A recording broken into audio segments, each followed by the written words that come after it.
All right, what's going on, boys? I'm here to do your week one power rankings, part two. I just recorded this, and it was a 53-minute long video, completely fucking scuffed. I'll probably upload it anyway, just because it's funny. And if any of you guys actually fucking watch that, you got way too much time. But this is going to be the official week one power rankings.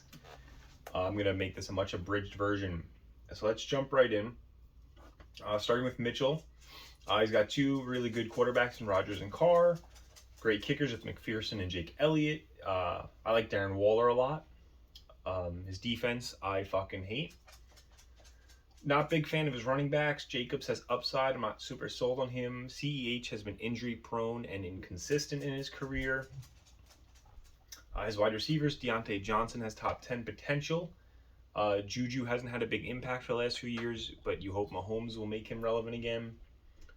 Amari Cooper is stuck in the football hell that is Cleveland. The only good news is that the second half of his season will be spent with a sex offender who hasn't played football in 2 years. What's that? Okay. I've been informed I need to amend my previous statement to alleged sex offender. Excuse me for that. Moving on. What else do we want to say about Lark? I think that's a slip for Mitchell. Moving on to Lark at number 11. Is Blankenship at kicker, which should be fine if he's healthy. Solid defense. I like Dalton Schultz a lot at tight end. He had two top 15 quarterbacks when he left the draft in Kirk Cousins and Jameis Winston. He made a big time trade for Lamar Jackson, though, which is awesome. Lamar Jackson, great. He scored a whopping 0.4 more points per game than Kirk Cousins last year, so that was a great trade. His wide receiver room is okay. He is the best wide receiver in the league in George Pickens. Outside of that, though, he's got only one wide receiver who finished top 25 last season. Then his running back room, I think, is pretty good. He's got three guys who could crack top 25 or 20, that being DeAndre Swift, Aaron Jones, and James Robinson. And I think we can wrap up Lark there. I think he's got a pretty strong offense outside of his wide receivers. I'm just not convinced I'll have any guys that finish top 5 at their position right now. I see very limited top-end talent, but a lot of depth and top 15 to 25 guys. You know, he's got a strong defense, but you have to wonder if that's going to be enough to make up for what he lacks on other areas. Number 10 is Austin. Top 5 kicker, Matt Gay. He's got a pretty crazy defense. Let's jump into that really quick. He has both of the top 2 IDPs from last season. TJ Watt and Foye. Quinn was a top 5 guy at his position. Matt Judon was a really good defensive lineman at that position. TJ Edwards, Jaron Kearse, and Tracy Walker were really solid. And then Demarcus Lawrence was top 10 when he was healthy. That's 3 top 10 defensive linemen and another one who probably would have been top 10 if he was healthy. Combine that with the 2 best linebackers. I mean, that's fucking insane. His tight end situation is really good. He has Travis Kelce, and then he's got Hayden Hurst and Brevin Jordan. I'm not sure if Brevin Jordan's going to last on his roster. I know for sure Hayden Hurst will. I know Austin's a big Hayden Hurst fan. I don't think he'd ever get rid of him. He might even keep him this year, honestly. His quarterbacks are pretty solid. He's got Kyler Murray, who should be top 10 again this year. And then he's got Trevor Lawrence, who I know kind of had a rough season. But, we're hoping that he's going to get back on track this year. Let's get into really kind of what drug Austin down, though. His running backs, he's got Najee Harris, who, don't get me wrong, is a stud. But then he's got Javonte Williams. Javonte Williams is on an offense where he is still going to be splitting carries to Melvin Gordon, it seems like, and he just had a great quarterback get added to his roster, which means less running back touches. Then you have Tony Pollard, who's in kind of a similar boat. I feel like he could be a good flex option to stretch to be a running back too. And then the rest of this stable, I think they all kind of fit into the, sometimes flex options. And then Austin's wide receivers really worried me. You have Jalen Waddle, who has fringe top 10 potential, and even that might be a stretch with Tyreek Hill joining his team. I think that's really it. I think the rest of the guys aren't really worth talking about, honestly, for Austin. In conclusion, his team's interesting. His best position groups, in my opinion, are the less important ones, and his worst position groups are the most important ones. You know, and then I worry about his depth. I feel like his season could just come crashing down if there's like one injury. Number 9 is going to be Steve. Steve's got a solid kicker and a solid defense. I like Tyler Bass, and he's got a top 10 guy at every defensive position. Tight end, he's got Zach Ertz, who's one of the best in the league. And then he's also got Gerald Everett, who I think is going to have a big breakout year with the Chargers. I really like Everett. Quarterback, he's got Tom Brady, who's, you know, consistently one of the best. And then he's got Daniel Jones, who I think he's got all the pieces to be a good fantasy quarterback. But he's got to protect the ball, and he's got to stay healthy. His receiver group, you have Mike Williams and T. Higgins. I think they'll finish about the same as they did last year. That's top 15 for Williams, top 25 for Higgins. And then you have Cortland Sutton as his next guy, and he's been kind of rough since entering the league, but you hope that Russell Wilson will kind of pull him into top 15 territory because he's got all the skills to be up there. And I think that's all we need to talk about. Let's talk about his running backs. Steve has McCaffrey and Saquon Barkley as his running backs. Shit ton of talent. Shit ton of injury history. I cannot believe this is what Steve went with for his top 2 running backs. Look, if they stay healthy, it's going to be awesome. But even like the rest of his room, Ramondre Stevenson, Mike Davis, Kareem Hunt, Darrell Henderson, Eno Benjamin, a lot of talent here. I don't know that any of these guys are going to play more than 10 to 12 games this season. So he's got a really solid and deep squad. My issue with Steve is that all of his best players have huge red flags on them. Moving on to Jeremy. Young Hoku at kicker, dope main, mid kicker. Okay defense, nothing crazy. His tight end stable is Mike Gesicki, Noah Fant, and Irv Smith. Gesicki was top 10 last year. Noah Fant has top 10 potential this year. And then Irv Smith has a lot of upside with his new coach if he stays healthy. So a lot of talent for kind of no reason at this position, but it's, you know, it's a lot of talent. Quarterbacks, Patty Mahomes, who's always top 5. And then Tua, who comes with a lot of concerns, but got a brand new weapon this year. So he's got one of the best quarterbacks in the league, and then another guy with a lot of upside. So that's always good. A small wide receiver room, but a really good one. He's got DK Metcalf, who's a stud. He just needs to hope his quarterbacks can occasionally put the ball within his reach. Drake London, who I love, but similar issue to Metcalf. And then McCole Hardin with a lot of upside. You just have to hope that you can trust him to step up if called upon in Kansas City. And then OBJ, I want to talk quickly about OBJ because I think it was a really fun move that Jay made. If OBJ lands with the right team, he could be awesome this season. That could look like a big steal for Jay. Jay's running backs now. He has Breece Hall, who I think is going to be a huge steal. I think he's supposed to split carries with Michael Carter to start the year. I think as the year progresses, I think Breece Hall is really going to take over that backfield. And then you have Rashad Penny, who Rashad Penny similarly has another guy right in his heels in Kenneth Walker. But again, similarly, if he holds off Kenneth Walker, he's going to be really good this year. Now, Jay does own Kenneth Walker, but there's always the chance of that hell situation where Walker and Penny split carries, and then Jay's fucked. So I really like Jay's top 2. I'm going to be honest, I don't like anyone else in that running back stable. I like his top 2 a lot, but I get worried when I see 2 guys who might end up splitting carries in the middle of the season. So for Jay, my only concern with Jay is his running back situation, but I think that group has a lot of potential. I think overall it's a solid team, and I think Jay's laid a foundation to pick up where he left off last season. Number 7 is going to be Garrett. He's got the best kicker in the league from last season in Daniel Carlson. I like his defense. He's got 2 top 10 IDPs overall from last year and a bunch of top 20 guys at their positions. At tight end, he's got Kyle Pitts, who has top 5 potential, should definitely be top 10. Then he's got Tyler Conklin, who I think is going to be a big contributor to the Jets offense this year. His quarterback situation leaves him with Joe Burrow, who's a top 10 quarterback, and Matt Ryan, who I think is a really good backup and could fill in perfectly fine if Garrett needs him to. Wide receiver, he's got CeeDee Lamb, who I personally think is top 10. But again, I personally think is top 10 potential. Let me make that clear. But again, that might be kind of like a fringe potential situation, which is a little concerning for someone to be your best receiver. And then I look at Elijah Moore as being Garrett's consistent wide receiver 2 this year. If he's healthy, I think he could have a big breakout year. Another guy who I think could have a big breakout year is Russell Gage. He's coming off a pretty solid season, and now he's playing with Tom Brady. After that, he's kind of got Jerry Jeudy. He's been not good since entering the league. He has a a really great quarterback finally this year, so we'll see if that can boost him up. But he has not been a viable fantasy option previously. I think we can move on after that. There's a lot of depth here, but I don't want to go into everybody. Again, considering how long my last video was, move on to Garrett's running backs, which it's Joe Mixon, who was top 5 last year, should be top 10 again. But then he has Cam Akers, who's a wild card. I mean, I look at this and I look at the Rams running back situation and I think, okay, whoever stays healthiest the longest is going to be the guy that you want. If it's Cam Akers, it's a really scary top 2, but it could be Darrell Henderson. The rest of the room I don't think is good for much more than a handcuff, except for Perine, maybe. I worry about it, man. But I think overall Garrett built a solid team.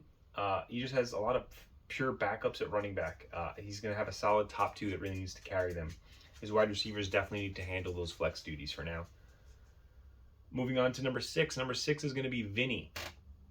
He's got Nick Folk at kicker, which it's insane how good Folk was last year, but I actually do think he can repeat that performance playing with the Patriots. He's got an awesome defense, 5 top 20 defensive linemen, 4 top 25 linebackers, and 2 top 25 defensive backs. He's running George Kittle and Cameron Brate at tight end. Kittle's been a top 5 tight end since his sophomore season. And I'll be honest, I'm not sold on Brate. Even though he's Tom Brady's top tight end now, I'm really not a fan of Brate. I gotta move this, so stop squeaking, boys. Quarterback, he's got the 2 Wilsons. Russell Wilson, he had a down year last year, but he's been a top 10 quarterback every other season of his career, so I'm not worried about him. And then you have Zach Wilson, who we all know is about to light the league on fire. Just absolutely fucking stud, rocking the merch right now. His wide receivers, we got Stephon Diggs and Hunter Renfrow, who were both top 10 last season. Chris Godwin, also on a per-game basis, was top 10, which is fucking crazy. And then you have Amon-Ra St. Brown, who's got all the skills to have a breakout season. You just have to worry about the guy throwing him the ball. Healthy A.J. Brown's really good. You just have to hope he gets enough work in the Philly offense. I think we'll cut off there, talking about major receivers. His running backs, they're decent. He's got Austin Eckler. He was one of the best last year. I think he'll be really good again. Then you have Leonard Fournette, who was top 10 last year, and again, should be getting bell cow duties. And then everyone else, I kind of, we'll end it there. You have McKissick, Jamal Williams, Boston Scott, Zamir White. I didn't have super great things to say about a lot of them. I see no huge weaknesses in Vinny's team. He's got a lot of talent at every position and a decent amount of depth at a couple as well. Moving on to number 5, which is Richard. He's got an alright defense, a solid kicker in Brandon McManus. And I think McManus should actually be decent this year, being that he has a viable offense. And again, as always, we're playing half his games in the Denver Air. Rich has 3 top 25 tight ends, 2 of which are top 15. It kind of falls under the same category as Jay. Shit ton of tight end talent for probably no reason, but I fuck with it. He's got a top 3 quarterback in Josh Allen and an alleged sex offender in Deshaun Watson. So I think his quarterbacks are going to be fine this year. His running back situation is all right. Antonio Gibson was top 10 last season. He should be able to build on that. Singletary should easily be top 20 this year, and I think he could get near that fringe top 10 area. Honestly, he could sneak up there. And then Alexander Mattison was another top 25 guy. If Dalvin Cook's healthy, he loses a lot of value, but thankfully for Rich, that's not super often. Then you have Miles Sanders, who I think is solid to have. He's clearly the lead back for Philly when he's healthy. The only issue is that he's not healthy super often. And then we can move on. I really love Dick's wide receivers. He's got Justin Jefferson, who's a top 10 guy. He's got Tyreek Hill, who's a top 10 guy. I think even in a new offense that's obviously less impressive than the Chiefs, I think he'll still be top 10. Hopkins is awesome. DeAndre is going to miss the first 6 weeks of the season for suspension, but when he comes back, this wide receiver core is scary. Even the 4th guy, Gabe Davis, I think he's going to be very reliable this year. He's the wide receiver 2 on a stacked Bills offense. I mean, very high-octane offense there he's playing in. And we'll move on from that. Overall, his only weakness is his running backs and defense, and neither one of them are even that bad, really. He's in a really tough division, but he's got the tools to make it back to the championship game again. Moving on, number 4 is going to be Nick. He's got a really good defense. He's got a top 10 kicker in Prater. Running Mark Andrews as a starting tight end. Would be shocked if he's less than top 3 if he's healthy. His quarterback's Jalen Hurts. He was close to top 10 last year, actually, and I think he could sneak into that top 10 if he plays it right. And then he has Justin Fields, who I think is going to be a decent backup. His running backs, James Conner and Alvin Kamara were both top 10 running backs last season. I don't think that'll change. A.J. Dillon is kind of in a weird spot. He's either going to be behind Aaron Jones or sharing touches with him, which I don't love. I think James Cook is going to have some boom or bust potential depending how Buffalo uses him. He might get involved in the passing game a decent amount, but I don't think he's going to be consistent. Let's move on to Knicks wide receivers. At the time of writing this, 9 wide receivers, which is crazy. Cooper Kupp, Michael Pittman, Terry McLaurin, and Darnell Mooney were all top 25 last season, and I think all of them should be top 20 this year even. Tyler Boyd, Chase Claypool, Devonta Smith, Devin Duvernay, and Jahan Dotson round out that 9, and they're all super solid and are going to have a lot of opportunity. At the time of writing this, I expected Nick would keep 8 of these 9 guys. We now know that's not true, but we'll talk about that later. He's got solid quarterbacks, okay running backs, but he's stacked with pass catchers from tight ends to receivers. Moving on to number 3. This guy's had a huge offseason, and I want to officially proclaim to you all, number 3 power rankings, week 1. I am fully on the Pat bandwagon this season. It's who I'm rooting for this season, and it's who my pick to take home the championship. We're on the Pat bandwagon, boys. So let's get into why Pat's number 3. He's got one of the best kickers in the league in Justin Tucker. He's got a lackluster defense, I'll admit that. But then his tight ends, he's got TJ Hockenson and Tyler Higbee. Both really good starter options. Week to week, Pat's going to be able to choose which one of those guys he wants to play, which is a nice position to be in. He can really pick that based on the matchups. Quarterback, he's got a top 5 one in Matt Stafford from last season. He should be top 10 again this season. And then he's got Mac Jones, who I like a lot. And then he's got Kenny Pickett, who could end up being another starting quarterback this year. Let's start with his running backs, because I really love both those and the receivers. On a per-game basis, Dalvin Cook was top 10 last season, so if he's healthy, he'll be one of the best in the league. Ezekiel Elliott is another guy who's consistently top 10. Cordarrelle Patterson is also top 10. Yeah, that makes 3 top 10 guys. So we'll move down to his receivers now, though. It's Mike Evans, who was a top 10 receiver. Hollywood Brown, who was top 25. I think he'll definitely be top 20. I think top 20 should be like his floor in Arizona. And then Adam Thielen makes a 3rd top 25 receiver. I think Landry, despite how mediocre he's been, he's got some upside that'll make him viable. And then I like Marvin Jones and Sterling Shepard a lot, because Marvin Jones and Sterling Shepard are not guys I suspect to have breakout opportunities or a lot of upside, but they both do a similar thing, it seems like, all the time, where they're going to be very consistent options. You know, if you really need somebody at the end of your depth, at the end of your starting spots, they'll produce you about 10 points pretty consistently. Oh my goodness. Overall, Pat built a really good squad outside of his defense.